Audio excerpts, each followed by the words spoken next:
I'm Charles Daniel MacDonald, and today I'm speaking with Dan McTiernan, the founder of the Embodied Permaculture Project, a pioneering initiative that explores the intersections of land, body, culture, and systems change. Rooted in lived experience and shaped by a deep commitment to relational ways of knowing, this project invites us to reimagine how we connect with the earth, to each other, and to ourselves. From working with the UN's Conscious Food Systems Alliance to creating a self-study course that emerged from an 18-month live programme, this work offers a radically different approach to sustainability, one that begins in the body.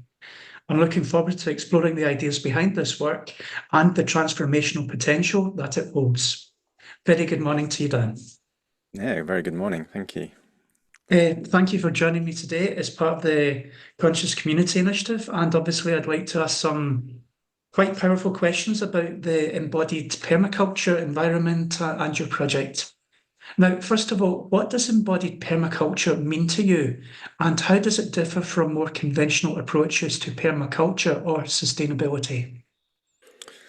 Well, it's a good question. Maybe it's best to start with what permaculture is, because a lot of people won't have heard of that term before. So permaculture is the contraction of permanent agriculture, and then it kind of merged into permanent culture. And at its heart, it's a systems approach to human design. So designing anything from our own life, um, gardening, through to business design, or even nation state level design, completely enmeshed in the truth that we are nature. So it's a highly relational, so everything is connected, being a foundational premise of permaculture. So it intersects very well with the work of Alef and a interconnected worldview. And it's a really inspiring way to redesign the things we all do every day in our lives to make them much more aligned with the way nature works. And so in that sense, it sounds like it should be really embodied. And it can be. This isn't a critique of permaculture at all, but I've been involved in this movement since 2007, I think, and I've done lots of different projects, been involved in businesses and all kinds of permaculture activity. And I've seen over the years that actually a lot of us, in fact, all of us, come to permaculture with the sense of self and the sense of world that we've been brought up within. And for a lot of us, that's a sense that somehow we're separate from nature. And somehow we're not even entirely integrated with our bodies. We're these thinking machines, essentially, this kind of abstract bubble of thoughts and ideas and concepts, and our body is somehow transporting that around. And that sounds quite harsh, but actually, whenever we ask people this question, how often do you feel fully in your body? How often do you feel it's true that you are nature? That's actually not always true for people, even permaculture practitioners. And so embodied permaculture is a kind of deepening of what is already a highly connective practice, by recognizing this subtle sense of separation and coming home to the body so that we can come home to the world and come home to our permaculture work in a fully integrated way. Wonderful. Now, your work touches deeply on the disconnect many people feel from land, food, and even their own bodies. What do you see as the root cause of this disconnection within modern culture? Well, I think it's a long process that's been happening over many generations, and I think there are lots of root causes. One fairly obvious one to me, and one that permaculture is oriented around, is agriculture.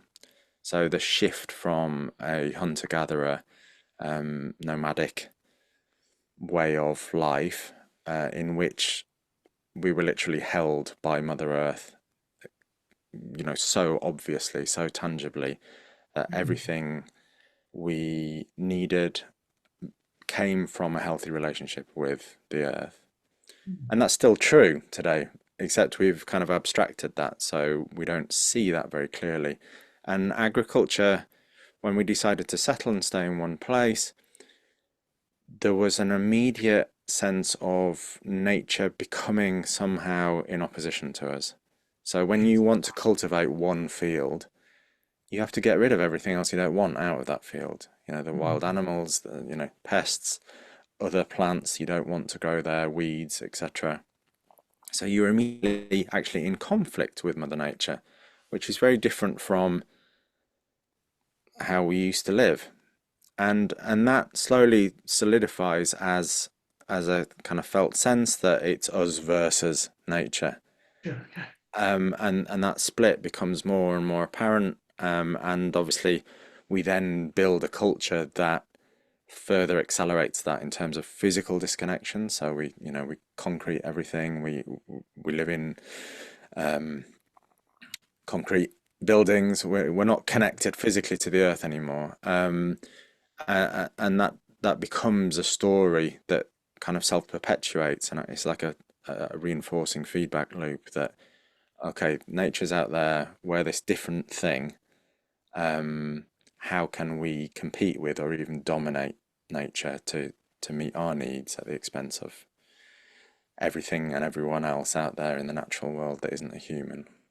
So it's so pervasive now that it's essentially invisible. Like the Oxford Reference Dictionary definition of nature is something like all the products and physical manifestations of nature, including land, water, and air, except humans and human creations. So I think I butchered that quote, but it's basically, you know, if you're an English speaker or if you're from the UK, the Oxford English Dictionary is kind of the definition of what words mean. Yeah, And that tells us that we are not nature. it's quite profound. Now, in your case study for the UN Conscious Food Systems Alliance, you introduced the idea of connectivism as a way of working. Could you explain how this concept shapes the way you approach systems change and land-based work?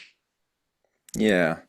Well, connectivism is a term I've been playing around with. So obviously it's has a relationship with activism, and activism, I consider myself to have been involved in activism, i.e. trying to change my community, systems around me towards what I perceive as a more connected, more whole future. And that's, you know, great. However, most activism involves opposition. Okay. And again, in the way that humans have kind of set themselves in opposition to nature, we do that to each other. So those, you know, so-and-so's over there that are, you know, drilling oil, or, you know, our next door neighbor that isn't gardening the way we want them to, or whatever that is, whatever scale that is, we are in a fight there. And there's something in that that it makes it impossible to connect, obviously, because, you know, as soon as kind of two nervous systems are feeling like they're under threat, then there's no way of connecting, and there's no way actually of things changing very easily. So connectivism is a kind of recognition that there is nothing outside of our wholeness. And that's quite a big concept to get your head around, but wholeness includes everything. You know, we could call wholeness reality or life. It isn't just your preferences. So if we walk around in this bubble where our preferences are either met or not met, and we get upset or not, depending on that, it's very hard actually to come together and make anything change or to work together to build a better future. Whereas if we can begin to relax into the fact that even though, I don't agree with you or someone else politically, Yes. we can come together about the things we do agree with, and I can acknowledge actually that you have your own preferences as well, and that you are part of the wholeness of life, and that it's not my job to, moralize in the way that I'm right, you're wrong, I'm good, you're bad. It's my job actually to build relationship because I am in relationship with you already. So it's a kind of simple acknowledgement of the way reality is, rather than this kind of cognitive dissonance that we tend to live in, where we pretend that there are these people or things that are outside of the good life or our idea of the good life. So my hope is that when we can begin to relax in that way, and it's not easy, but it is part of this embodiment process to feel more and more safe internally and more connected with the world, then actually that might unlock some ways of working together that currently, as you can see from the amount of polarization and conflict, Yes, of aren't course. possible at the moment. Yes, in certainly troubled times. Now, your podcast episode, Accidental Gods, highlighted the emotional and psychological challenges of re-embedding ourselves in the natural world. How do you support people to move through these inner blocks or resistances that they may be confronted with? Yeah, well, it was interesting from the Embodied Permaculture Project that, and obviously we've seen this. I'm a coach as well, so I work with clients all the time, and I obviously know from my own experience that we have a lot of constrictions or tension or things that we're holding on to or pushing away, that feel like friction in our life. They feel like things are stuck and we can't really move past them. So whether that's overwhelming experience from our childhood or periods of our life, whether it's a very kind of dominant story that we live in, the culture that we live in that says, no, you have to do things this way, this is correct, or whether it's a sense of how we feel about ourselves, whether we feel connected internally or fragmented and a bit stuck inside, that all feels like friction. And so we need to kind of meet that in a way that helps cultivate the conditions in which flow can come back. Because this is all really about flow. Relationship is about flow between you and me, between me and the world. And so we put a big emphasis actually to begin with on grounding. It's really important to begin to feel safe enough to begin to discharge enough static from your system, this kind of nervous system energy that feels jangly and makes us feel anxious and vigilant, so that we can begin to actually feel flow. So we're cultivating safety, we're cultivating peace internally. So peace is kind of inner spaciousness, inner quiet, inner stillness, a feeling of being held by something other than just ourselves. Yeah. When we feel a bit more peaceful, we begin to feel more flow, and then that enables a different relationship. So it's really kind of psycho-emotional, energetic work, even though you might come into change making roles focusing on the outer stuff. How do I plant trees? Community groups, how do I do this? And a lot of people do that and make themselves ill in the process. They burn out, they fall out with other people, they end up dropping out. And so this is a recognition that we need to actually attend to these inner landscapes, this feeling of peace and flow and a release slowly of tension in the system, so that you can actually come and do this work in a way that you can sustain and in a way that feels nourishing rather than depleting. Yeah, enforced. You spoke about training and education. Your self-study course grew out of an 18-month live program. What did you learn from the initial cohort that shaped the way the course was designed? Yeah, well, it was an amazing process working with the initial cohort, and this was a year and a half working with 20 people from all across Europe. They're all involved in permaculture practice on one level or another, from kind of designing home systems through to leading national organizations. And it was really a process of, we took people through this kind of grounding and learning to tune in better to their body, to intuitive knowing, to the world around them. A process of opening up, so feeling more porous and connected, and then really focusing on how do we integrate that so that it isn't this thing that you have to go do on retreat and in order to tolerate your life, so that it becomes a seamless experience of life. And in that, we really learn that there is a way of allowing experience that really supports this process. This kind of, we do a lot of work based on something that might look quite similar to focusing, or the work of Eugene Gendling, where we allow ourselves to notice how we are, let ourselves be how we are, and therefore we can kind of relax on deeper and deeper levels. So that's one thing, is that learning how to do that makes a difference, is transformational.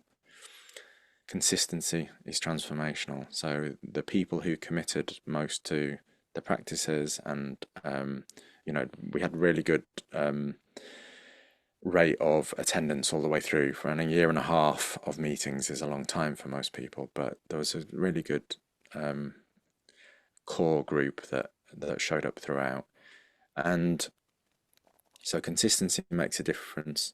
This kind of attitude to inner exploration makes a difference. And there's something about building the story of that while you're going. So an emphasis on a kind of container in which we are building a living philosophy together, so that we live in this strong culture where there's this strong story of separation, and we can feel like we're these little lost islands swimming against the stream, when we are not true, that we're not separate, but we can't quite kind of feel that. So this sense of allowing the truth of a new, and it's obviously an ancient story as well, but a much more connected story about what it is to be a human being in the 21st century. That makes a massive difference as well. So it becomes like a kind of philosophical project in a way as well. Yes. It's highly experiential, but it's also building this kind of framework for what life is. So we built all that into the self-study course, and obviously it's only a 9-week course, so it's a different experience from 18 months together with a group. But we've built a kind of strong container, so it's kind of got a rite of passage feel to it. We start by really focusing on intention and attitudes we want to cultivate while we're learning, why we're doing this, why it's important. And then at the end, there's a kind of emphasis on passing through this kind of initiation gate. Like, what are you taking with you? What do you feel you can leave behind now? How to embody this wisdom that you've explored for yourself, and then making it just highly practical. That's the other thing, is most people are just lost, frazzled, freaked out.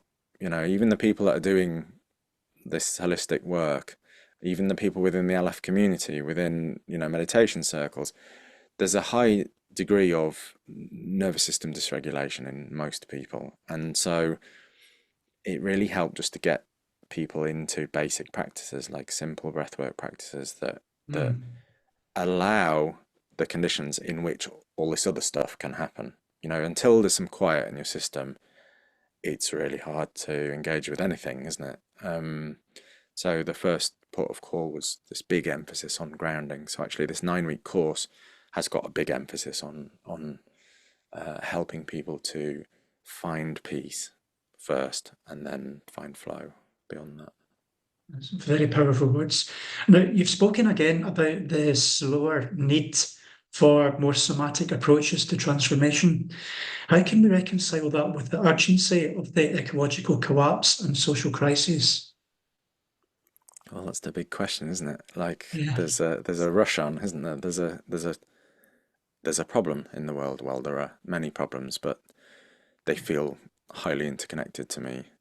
And of course, the tendency is to rush is to hurry to try and solve those problems because it feels like there is an immense time sensitivity. And of course, on one level there is, but I've taken on board something from an author and speaker, Jamie Wheel, who wrote a really good book called Recapture the Rapture, and he's a wilderness guide. And so he talks a lot about how to stay alive and how to be useful in an emergency, basically. And the people that rush in an emergency don't do very well normally. That's a quick way to get yourself injured or die or lost. And so there's a basic principle there of slow down, stop. In fact, do not. Find some inner spaciousness, some clarity so you can think, and then re-engage with the process. So, and then the people that do that in emergency situations in the wilderness tend to do pretty well. They tend to survive, and they tend to be able to be helpful to other people. So they are useful in an emergency. So there's this kind of great rush for a lot of people that want to come into an activist space and make things better or stop things being worse than they already are. And of course, that's, I felt that. I've been engaged in that myself. I did tons of outer work for, 12, 15 years and burnt myself out completely. So that I was, for about a 6-month period, I thought I was dying. I didn't know what was wrong with me. I was like very ill. It was too weak to hold a cup of tea to my lips kind of thing. I was just complete burnout. And that's because I was doing that. I was rushing. I was trying to kind of force change. I was trying to solve all the problems, worry about all the world's problems at the same time, hold all that internally and keep going with this kind of force, willpower. And, you can't do that, basically. It makes you ill and you can't sustain it. And so we need to begin to take a more mature approach to solving the problems of the world, by recognizing that a lot of this is about healing what's disconnecting us at the moment, letting our nervous systems discharge enough so that we can actually hold space for other people, we can think clearly, we can communicate clearly, recognize that we're all carrying a lot of stuff that isn't even ours, our ancestry, we're carrying trauma from other world events that we haven't even been, party to. So this is crucial. And so I've kind of shifted all my work really from this very outer focused, kind of on the ground doing to really supporting people to heal internally, to connect internally and externally, and then to be active in the world. And it doesn't mean that you can't be doing something as well at the same time, but it's doing from being, and that's really different from just doing on this, running on fumes basically, and just running around like a headless chicken. That's what happens. We're all running around like headless chickens, wondering why we're banging into each other, and nothing very helpful is happening. You talk a lot about relation with your fellow human. So what role does storytelling, personal, ancestral, or ecological, play in your work within embodied permaculture? Yeah, well, we touched on it a bit, didn't we, earlier? This idea that we need to kind of weave this living philosophy of what it is to be a human being in the 21st century. What does it mean to be a human? And you mentioned the Accidental Gods podcast. That's Manda Scott's podcast that I was invited on to, and she's a novelist and a podcaster, and she is working with this model called Through-topia. So we all know what kind of dystopian novels are and utopian novels are, and she says they have some value, but they're not actually what we need in this time. What we need are through-topian stories. So that means, how do we get from here to there? Not what happens there, 100 years in the future, but what are the next small steps we can take as a species? What happens now? How how do we relate? How do we build structures we can all agree upon? How do we, build democracies that are fit for the 21st century? All that kind of stuff that we need to work out. So I think story is everything, really. When it comes down to it, it's like we live by a story. We live by an agreed truth, and we could call that culture. So we live in a culture that says we're separate from each other. Competition is the basic law of nature. This kind of dog eat dog, kind of highly Darwinian approach. And yet there's this other story, which is about a life-centric, system-centric, relational-centric, inter world in which we're not separate.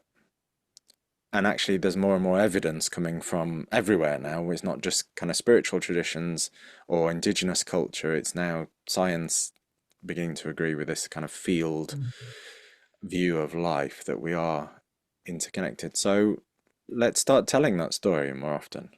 So coming together in groups, for example, and telling that story to each other, kind of reinforcement, so that you feel like you're starting to go slowly sane rather than insane, is really helpful. And I think it's at the end of the day, a compelling story that is appealing is going to be the most motivational thing I can think of. Permaculture is really good at this. It's telling a positive story about how things can be by showing real world examples. People just get on and build these wonderful interconnected systems that help humans to thrive. So it's really important.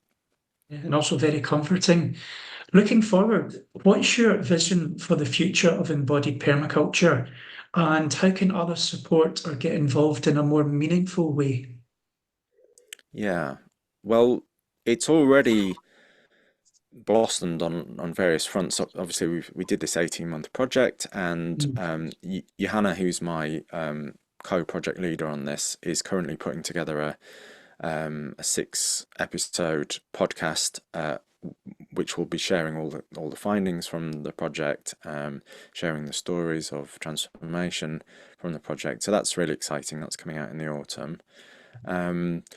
We have created this self study course that's available. So those that would like to experience a 9-week journey, that's available to explore now. We've also, again, working with Alef Trust, and I just really want to kind of name Alef in all of this. None of this is possible without Jessica Buckler, the founding director of Alef Trust, and the funding we've received through the Conscious Community Initiative, and her kind of tireless bridge building, enthusiastic, creative power to make things happen in the world. So she's worked with us already to create another project called Karma Farmer, which is a project that builds on the work of the Embodied Permaculture Project, offering a similar kinds of embodied presence practice to farmers and growers in the UK. So that's an offshoot that we've been working with nearly 100 farmers in a pilot project, and we hope to expand that out to many more in the next iteration. So there's a lot going on, really. You can find out more about the courses and everything else I've mentioned on our website, which is earthbound.fi for Finland. So yeah. That's great. Well, thank you very much, Dan, for sharing your insights and inviting us into this layered and deeply felt work. The Embodied Permaculture Project challenges many of the dominant narratives around sustainability, offering a more grounded, relational, and inclusive pathway forward. For those listening who feel called to reconnect with land, food, or themselves, there's clearly so much more here to explore. And if you'd like to discover more resources or go deeper into the project, then you can visit Dan's website, where there's also being earthbound.substack.com. Dan, thank you very much for your time today. Thank you very much. It's been a pleasure.